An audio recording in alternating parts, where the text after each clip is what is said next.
এই তিন অপরাধের কারণে আমরা তার ভাষণ শুনতে চাইনি এবং আমরা সরকারি দলকেও অনুরোধ জানিয়েছিলাম, স্পিকার মহোদয়কে অনুরোধ জানিয়েছিলাম তাকে যেন ভাষণ দিতে দেওয়া না হয়। সারা জাতি প্রতীক্ষায় আছে।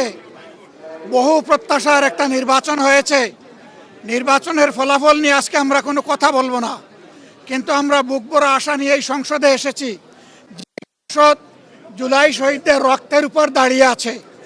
আমরা অনুরোধ করেছিলাম যে এই সংসদে যারা ফ্যাসিস্ট সরকারের দূষর ছিল, যারা খুনের সহযোগী ছিল, তারা কেউ যেন এখানে কোনো বক্তব্য রাখতে না পারে। এই প্রেসিডেন্ট তিনটা কারণে অপরাধী, যার বক্তব্য এই মহান সংসদে আমরা শুনতে পারি না। প্রথম কারণ হচ্ছে সমস্ত খুনের সহযোগী ছিলেন। তার আমলে যে খুনগুলো হয়েছে, একটা খুনের বিরুদ্ধেও তিনি শাসক গোষ্ঠীর প্রতিবাদ করেন নাই। সেই খুনের তিনি কোনো ব্যবস্থা গ্রহণ করেন নাই। প্রেসিডেন্ট রাষ্ট্রের অভিভাবক হিসাবে তিনি জঘন্য অপরাধ করেছেন রাষ্ট্রের নাগরিকদের প্রতি। দ্বিতীয় কারণ ছিল, আপনারা জানেন, আগস্ট মাসের 5 তারিখ 24 সালে তিনি জাতির উদ্দেশ্যে ভাষণ দিয়েছেন। সেই ভাষণে তিনি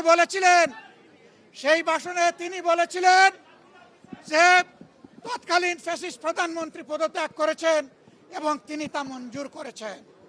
পরবর্তী পর্যায়ে আপনারা দেখেছেন, দুইটা মিডিয়ার সাথে সাক্ষাৎকার দিতে গিয়ে তিনি তা অস্বীকার করেছেন, নতুন গল্প সামনে নিয়ে এসেছেন।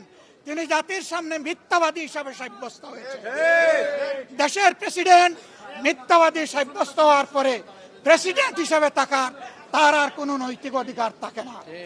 3 নম্বর অপরাধ তিনি করেছেন, তিনি নিজের হাতে অর্ডিন্যান্স সাইন করেছেন। এই জুলাই অভ্যুত্থানের পরে ফেব্রুয়ারির 12 তারিখ নির্বাচন হবে। নির্বাচনের পরে যারা নির্বাচিত হবেন তারা 2টা ক্যাপাসিটিতে নির্বাচিত হবেন। তারা সংস্কার পরিষদের সদস্য হিসাবে নির্বাচিত হবেন এবং তারা একই সাথে সংসদ সদস্য হিসাবে নির্বাচিত হবেন। একই দিনে উভয় শপথ একই ব্যক্তি পড়াবেন। অত্যন্ত দুঃখের বিষয়, সেই শপথ দুটো আমরা নিলেও সরকারি দল নেয়নি। তার প্রথম দায়িত্ব ছিল গেজেট প্রকাশের 30 দিনের ভিতরে সংস্কার পরিষদের অধিবেশন ডাকা। তিনি সেই অধিবেশন ডাকেন নাই। গণভোটে হার পক্ষে ভোট দিয়েছে 70% মানুষ। তিনি 70% জনগণকে, দেশবাসীকে অপমান করেছেন। এখানেও তিনি অপরাধ করেছেন। এই 3 অপরাধের কারণে আমরা তার ভাষণ শুনতে চাইনি এবং আমরা সরকারি দলকেও অনুরোধ জানিয়েছিলাম, স্পিকার মহোদয়কে অনুরোধ জানিয়েছিলাম তাকে যেন ভাষণ দিতে দেওয়া না হয়। তারা আমাদের কথা গ্রাহ্য করেন নাই। আমরা সংক্ষুব্ধ হয়ে সংসদ থেকে বের হয়ে এসেছি। আমরা আগামীতে এই সংসদে কোনো অন্যায়কে আমরা বরদাস্ত করব না এবং মেনে নেব না।